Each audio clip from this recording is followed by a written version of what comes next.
Hi guys, I thought I'd hop on, do a little bit of Bitcoin and Ethereum analysis for you guys.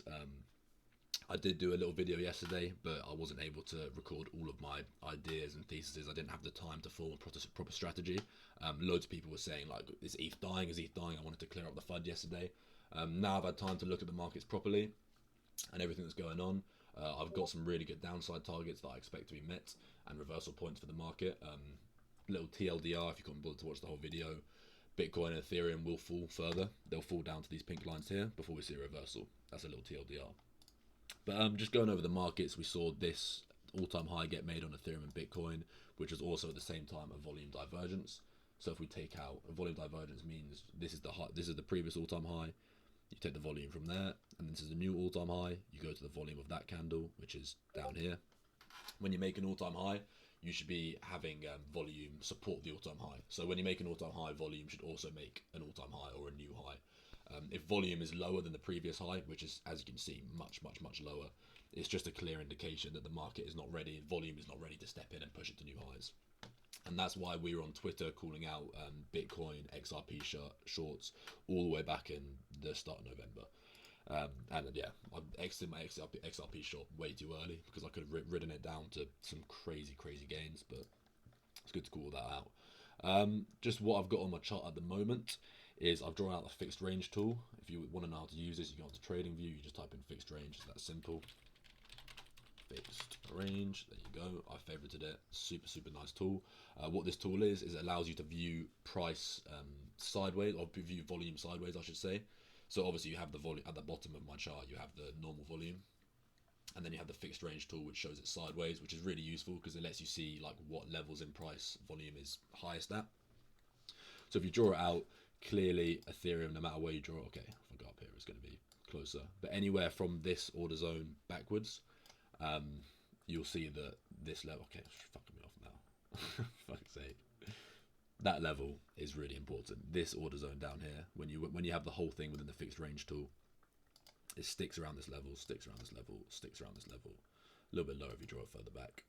But yeah, as you can see, clearly the highest volume in Ethereum is around this level. So that's why I drew it out. If you're wondering why it's at 2500, you can see when I draw it, it kind of like bounces. I have to get the whole consolidation in for it to be there. It kind of like bounces around a little bit, goes up, goes down. So you might think, well, how do you get an exact number? This is where the idea of Psych Levels comes in. If you don't know what Psych Level is, I've gone over it a couple times in previous videos. A Psych Level is essentially a level that an algorithm would look for to take trades from. So these are 0, 2, 5, 8 and 0 numbers. So just to go over what that means quickly, 2000 is a 0 number, 2200 is a 2 number, 2500 is a 5 number, 2800 is an 8 number, 3000 is a 0 number again, and the cycle repeats. So when you're looking for a point of interest, first of all, I understand that this candle here, this is called an order block, this sell before you buy candle. The fact that fixed range is so magnetic to it, so if we get the whole consolidation in, you can see that the fixed range tool is always hitting this candle. Hits the candle, hits the candle, hits the candle, might go down a little bit here, hits the candle, could draw out a little bit below, okay. But most of the time, the fixed range tool is hitting not just the candle, but 50% as well. 50% is super important. Whenever you're looking at mitigations or anything, you want to look at 50%, but that's a little bit more technical. All you need to know at the moment is that the fixed range tool is always being magnetic towards this candle. Why is that so important? Is that it shows that this candle has crazy amounts of volume in it, and this candle also hasn't been mitigated properly. They came down to mitigate it here, and I don't believe that it actually touched, no. So I'll just remove this box to make it a little bit clearer. This did not actually touch, which means it was not actually properly mitigated. Kind of mitigated up here, but you would like to see a full mitigation. So what I expect to see is that price comes down and mitigates this. I'd actually quite like to draw out 50% of it, to be honest, there as well. Cool. So I'd like to see price, why is it so laggy? I'd like to see price come down and mitigate this down here. Bullish action on Ethereum and Bitcoin as well. It's the exact same thesis. Ethereum and Bitcoin both following the exact same thesis. The Ethereum analysis, you can just take it and apply it to Bitcoin.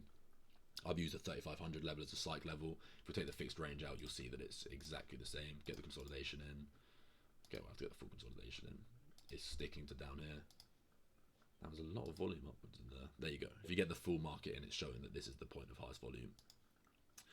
And the reason that I really like the Bitcoin one, the Bitcoin fixed range, is that if you notice, this is the consolidation before the move up. If you draw out 50% of the consolidation, let's draw out 50% quickly. It's literally, the fixed range is playing right around the 50%, which is really, really good to see. 50% confluence, Psych Level 3500 confluence, and fixed range confluence. Those are the three things that I use in Forex to understand where our downside targets are, or where we're looking for a reversal. And those three things are all lining up on Bitcoin on this level here. So a fixed range level, that red line, is price is super magnetic towards it. The algorithms seek volume where there's highest volume, because they want to go back to where they entered first. You see it in price all the time. That's the idea of mitigations, the idea of order blocks. Whoever made, when you have this consolidation before the down move, whoever won here, the person that made this down move happen, they entered here. And when they get into sells again, they want to enter back where they entered, if that makes sense. So that's the idea of mitigation, returning to orders, understanding order flow. And that's why the fixed range is so important, because it tells you where the highest volume is, that tells you where the big players are, basically. And they'll return to where they entered. And usually the point of highest volume is where they entered. So on Ethereum and Bitcoin, I've mapped out these levels as downside targets. 35,000 on Bitcoin and 2,500 on Ethereum. You will see this order block get violated, unfortunately. I do believe we're going to see that. As I said in the last video, we are currently just doing the same thing as the leverage squeeze. It's just taking a little bit longer. The last leverage squeeze, I should say. This took 10 days. This took 30 days, which means that this consolidation took 10 days. Our consolidation will probably take like 20, 25 days. So that will be my target time-wise for when we get to see upwards movement on Ethereum. Until then, what you'll see in Ethereum and Bitcoin is you'll just see some sideways movement. You might see a return up to orders here to mitigate here before moving downwards. But you'll just see more sideways movement on Ethereum and Bitcoin. I really don't believe we're just going to dump off Ethereum and Bitcoin. I don't believe that we're ready for crypto winter yet. I do think we're going to have a crypto winter, because these institutions, the people that are going to adopt crypto are the governments of the world. If you think they're going to adopt Ethereum at 3k and they're going to adopt Bitcoin at 35k, you are sorely mistaken. They will make some sort of announcement saying that Bitcoin is banned, or Ethereum is banned, or crypto is illegal, and you'll see a massive crypto winter. When the crypto winter comes, you will know it's coming, and it is going to come. But I still think there's a lot of retail interest to squeeze out of the markets. From a long-term perspective, these order blocks haven't been mitigated, so a retracement to these order blocks is actually really healthy, especially this level down here. I really expect we're going to us to retrace down to this level right here, especially on Bitcoin like that. If I saw this on Forex, this level, everything lining up the way it is on Bitcoin, I would be so excited, and I'll be loading up on very heavy positions when we reach there. I will be taking Bitcoin leverage trades on this level and Ethereum leverage trades on this level. But until then, if you are in the Ethereum and the Bitcoin markets, I do recommend you move yourself over into stables. It might be a good idea to wait for a mitigation, like when we come back up to here to mitigate. If you want to do it then, you save yourself like 10%. And on Ethereum, that'll be like 16% you save yourself. Yeah, almost 16%. So if you want to wait for that final move up before we start going down, that's fine. I expect we're going to consolidate for a little bit as well. So if you have ETH in your MetaMask, I wouldn't worry too much about it just completely dying. Obviously, we all need ETH to do what we do. At the moment, OpenSea NFT is going absolutely nuts. So we all need ETH to continue making money in the markets, given that the NFT markets are going absolutely bonkers at the moment. So we're probably going to see, as I said, some more sideways movement, and then these are my downside targets. This is mainly the thing you want to look for. Until we break these highs, or break this high as well, I can't say we're bullish, or meet this downside target. I can't say I'm bullish on Bitcoin or Ethereum. When we do hit this downside target, we'll see a big reaction away, and then I'll be looking to get into trades. Or if we break these highs first, which won't happen first, but if we do, then I'll be bullish as well. But until then, yeah, there's no reason to be buying ETH or Bitcoin. It's going to go sideways. It's not going to moon anytime soon. It's going to take its time, load up on orders. It's going to violate these lows, release liquidity into the markets. You're not going to buy ETH now and be up in 20 days. It's just not going to happen. It's going to take a little time to do its thing. But that's my completely unbiased opinion on ETH and Bitcoin. I wasn't able to formulate a full thesis and a video plan yesterday, so that's why I wanted to hop back on and give you guys a more like structured and detailed analysis on Bitcoin and Ethereum. Give you some downside targets where I'm looking to get into leverage trades and what I expect to happen in the markets. Again, to go over my downside targets, 2,500 on Ethereum, 35,000 on Bitcoin. You will see a reaction away from these levels. Just wait till the levels get hit, watch the reaction, and then I'll do some update videos on where I'm entering. But until then, yeah, move yourself into stables, move yourself into other coins. I have quite a lot in MCAP and MCC at the moment because I like the projects. MCAP just because it's fucking tiny, and if it goes to 100 million, I make like 10x.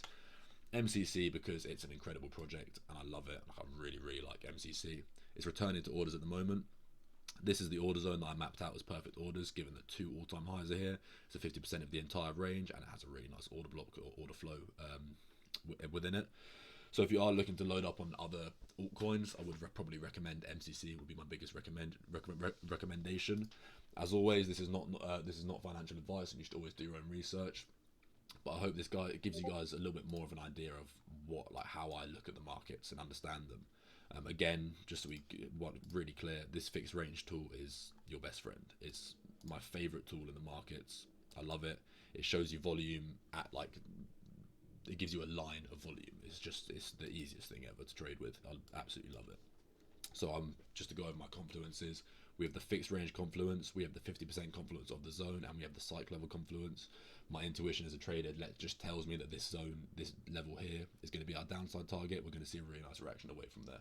But until then, yeah, I hope you guys enjoyed the videos. I'll keep bringing you guys some more DJing coins, stuff like, I think GY was our last DJing coin.